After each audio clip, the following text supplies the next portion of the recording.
مصر العربية من القاهرة.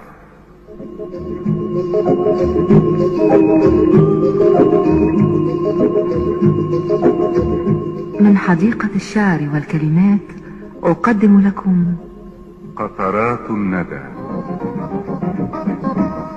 لمحة شاعرة نقدمها لكم كل صباح. بالسلامة يا حبيبي، بالسلامة بالسلامة تروح وترجع بالسلامة، بالسلامة يا حبيبي، بالسلامة بالسلامة تروح وترجع بالسلامة، تيجي زي إذاعة جمهورية مصر العربية من القاهرة تقدم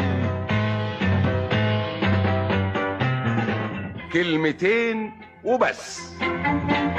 صباح الجمال والسعادة، عاملين ايه؟ يا رب تكونوا كويسين وبخير. وحشتوني كتير وبتوحشوني كتير. يلا بينا نشوف الروتين بتاعنا النهاردة.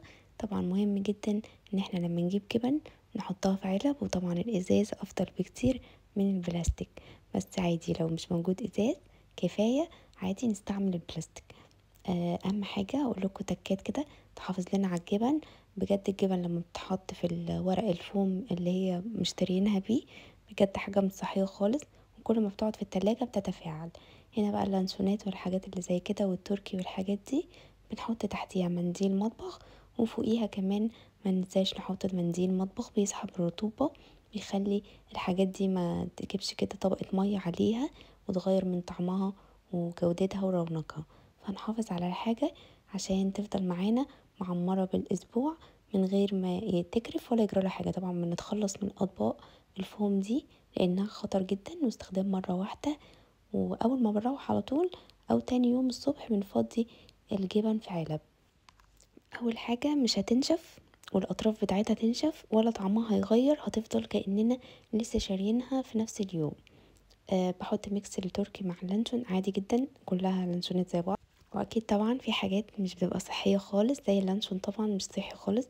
التركي شويه فيه فيتامينز معمول من صدور الرومي شويه كويس، بس طبعا ما نعتمدش خالص على الحاجات دي.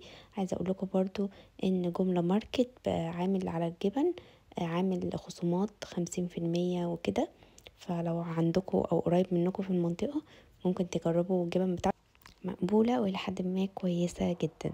نيجي بقى للغسيل. اوعوا تيأسوا، حطي تليفون كده على ودانك، كلمي اختك، كلمي صاحبتك، كلمي جارتك، ارغي معاه شوية هتلاقي الغسيل خلص. وطبعا بنحطه في سبت الغسيل كده، وبندخل بسبت الغسيل على الغرف نوزع الغسيل وهو متطبق، نوزعه في الدواليب على طول في ساعات. ما نركنش الغسيل ونحط غسيل على غسيل. الكلام ده ليا وليكو، انا بحاول اشجعكم، والحاجات اللي بقع فيها بحاول اشجعكم فيها. شربت بقى قهوتي النهارده، شربتها بقى بالحليب كده وظبطتها، بس نسيت اصورها لكم وانا بعملها. نيجي بقى للغدا. الغدا النهارده قمه الرقي والشياكه والنظافه، مفيش احلى من كده. بنص كيلو لحمه مفرومه هتاكلي 5 افراد سماش برجر. بجد يعني مش قادره اقول لكم، هتنبهروا بالنتيجه، وتفاصيل بسيطه، ولا تفرمي بصل ولا توابل ولا خلطة برجر ولا فول صويا ولا اي حاجة من دي تماما. نص كيلو لحمة مفرومة ومش هنحتاج جنبيها غير شوية ملح وشوية فلفل، وهتنبهروا بالطعم يا جماعة. جربوه وهتدعولي. جبت بقى طاسة، لازم الطاسة ما تكونش بتلزق، يعني مهمة جدا الخطوة دي. جبت بقى مكعب زبدة، والمكعب الزبدة ده هفضل استعمله لحد ما اخلص سندوتشات، يعني مش كل ساندوتش او قطعة لحمة احط لها مكعب من الزبدة ده، لا خالص. بشيله تاني على جنب، وما احس ان الطاسة عايزة تاني اعمل لها تاني. الفينو مهم جدا عشان مش يبوش مننا ويبقى باظظ كده من كل حتة ويطرى، ويبقى السندوتش كده محترم ماسك نفسه. بنديله تشميعة، بس التشميعة دي تفضل تبقى بعد البرجر، بس انا هديله دلوقتي، وتاني هعمله بعد البرجر عشان ياخد من ريحة الطاسة مكان البرجر نعمله. احنا عايزين نعمل برجر نضيف، نشم فيه ريحة البرجر اللي بناكله في اكبر المطاعم، مش عايزة اقول الاسماء. الحركة دي بقى الكراست والقرمشة اللي بتتعمل دي بتخلي الساندوتش نحط عليه المايونيز والصوصات والحاجات يفضل برضو محتفظ برونقه. قطعت طماطمية واحدة كده ترانشات رفيعة، لو حابين ترانشات بصل، بس انا عندي الولاد مش بيحبوه مباشر كده فمش هحط بصل اصلا خالص. لو عايزين تعملوا حلقات بصل رقيقة مفيش اي مشكلة. كل ده خضار بنجمعه، كل ده بنحضر. قسمت النص كيلو لحمة على 5 قطع، كل قطعة تقريبا 120 جرام او حاجة كده، عشان السندوتشات تبقى الى حد ما القطع قد بعض. تمام. عايزين طبقا تعملوا كيلو، عايزين تزودوا قطع تعملوا دبل برجر، عايزين طبقة 2 3 براحتكم. احنا بنحب طبقة واحدة مفيش مشكلة خالص. بجد اكلة هتوفر معاكم جامد جدا ونضيفة نظافة مش قادرة اقول لكم. بجيب طبعا العيش اللي هو بتاع اللي بياخدوه المحلات، بيتباع ورخيص مش غالي، يعني الستة مثلا يعملوا ممكن 20 30 جنيه حاجة كده. فطبعا لو كنا بره شوفوا هناكل برقم عامل ازاي. ورق الزبدة ده تحفة جدا، صحي وآمن. لو لقيتوه ما تستغربوهوش وهاتوه، بجد شياكة مش قادرة اقول لكم. من ناحية بيبقى عامل عليه رسومات كده زي ورق الجرايد، ومن ناحية تانية فيه طبقة من السيليكون كده ما بتلزقش في الاكل ولا اي حاجة. مهم جدا نعمل الخطوة دي حتى لو بكيس، حتى لو طبعا الكيس هيسيح بس يعني نخلي بالنا. حتى لو بورق الزبدة العادي الابيض او البيج او اي نوع من انواع ورق الزبدة، الحركة دي مهمة. بنجيب اللحمة المفرومة معلهاش اي اضافات، لحمة 80% لحمة و20% دسم زي ما بتحبوا. حطيتها على الجريل كده وكبستها، جبت طاسة صغيرة وكبستها. عايزين تعملوها بكوباية، عايزين تعملوها بسكينة عريضة، براحتكم حسب اللي انتوا بتحبوه. بس انا لقيت ان دي اسهل طريقة.